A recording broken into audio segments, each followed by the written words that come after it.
Now would you look at that? The moment the peasants find a way to beat the system, to beat the greedy establishment at their own game, they shut it down. Rules for thee, but not for me. That's the name of the game. Welcome to the Candids series, where it's just as it sounds. Candid, unscripted, right in the moment, because it's something that just needs to be talked about right now. So, let's get into this. I want to show you something. Look at this. All of a sudden, these people care. Here in this Barron's report where it mentions GameStop trading should be halted for 30 days, says state securities regulator. You know what? Let's pause there. Let's back up just a tick. I want you to see from this report right here that I'm going to show you. In the interest of mitigating risk for our company and clients, we have put in place several restrictions on some transactions. Really? Let me translate that for you. They're scared. Do you know what these people do? They send their media partners loose to tell the public that certain companies and stocks are about to fail and that they've got to ditch them quickly. But knowing differently, these people then go in and they buy them all up quickly, sending the stocks skyrocketing and screwing everyone else. Well, that is exactly what's happened here, except against these people who are now willing to screw everyone else on their way to deceiving the public so that they can win. That's who it's against. Now look, I respect the stock market. I own shares myself. But what these people do is beyond the pale of integrity. I love how a group of people from all walks of life, they can come together and find a way to just crush these people hard. It feels so dang good. You know, I think this election year has made me this petty. I've never been. But really, with these trustees now and the risk of losing billions after crushing so many other people on purpose in order to gain that wealth, in a year where the Democrats have screwed our economy in unprecedented ways, this is almost up there with William Wallace yelling, "Freedom!" And I see a whole army of my countrymen here in defiance of tyranny. You've come to fight as free men, and free men you are.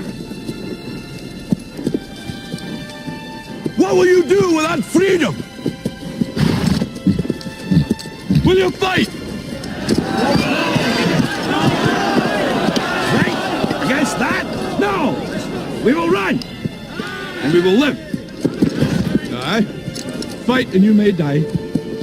Run and you'll live. At least a while. And dying in your beds many years from now, would you be willing to trade all the days from this day to that for one chance, just one chance, to come back here and tell our enemies that they may take our lives, but they'll never take our freedom!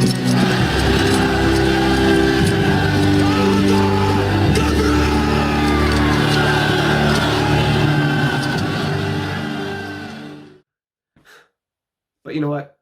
Let's go back now to that report from Barron's. Notice specifically right here on the bottom of this screenshot, this woman actually has the gall to say, "These small and unsophisticated investors are probably going to get hurt by this." That person is so disingenuous that they could have campaigned on the Biden-Harris ticket wearing Timberlands for the first time while playing Despacito to a small crowd of Latinos. Truth be told, some of these people, they might take a loss.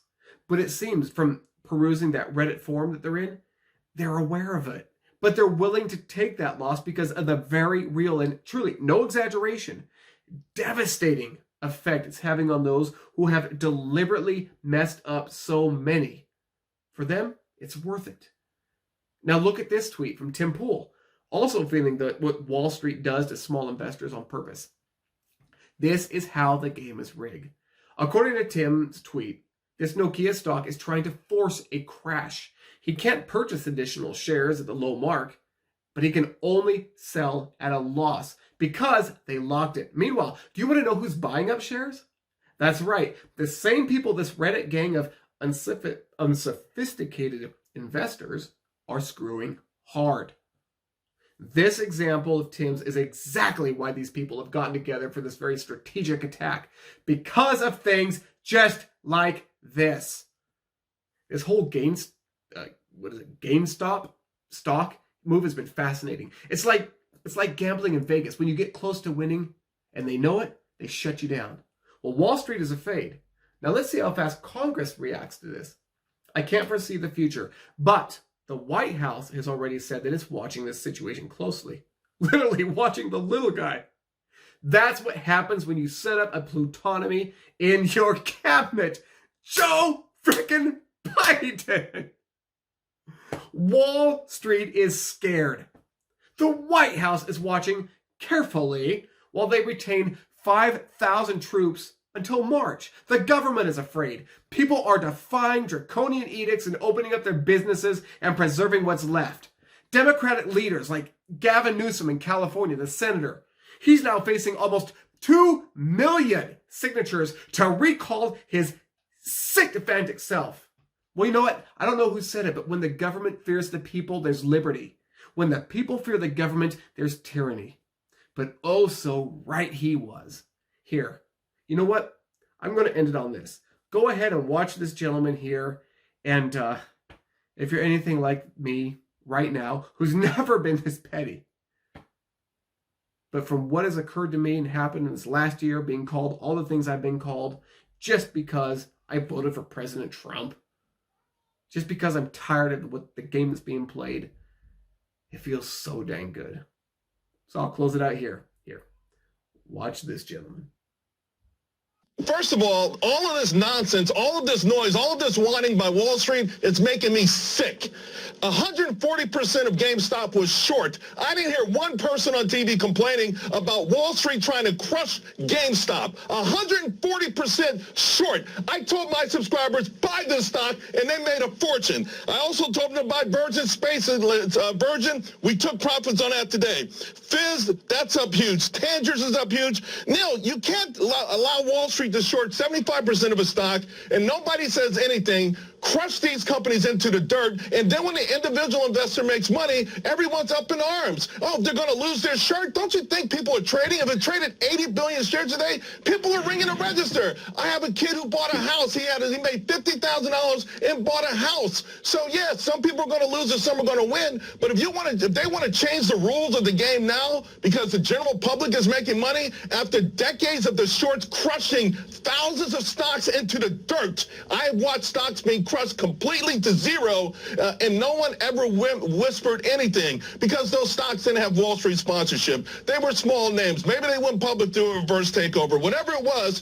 the shorts have had their way with the market for decades. No one's ever complained about it. So I am thrilled. If you are going to try to destroy a company by shorting 140% of its stock, you have to accept the fact that individual investors are playing the same game that you're playing, and now you're losing.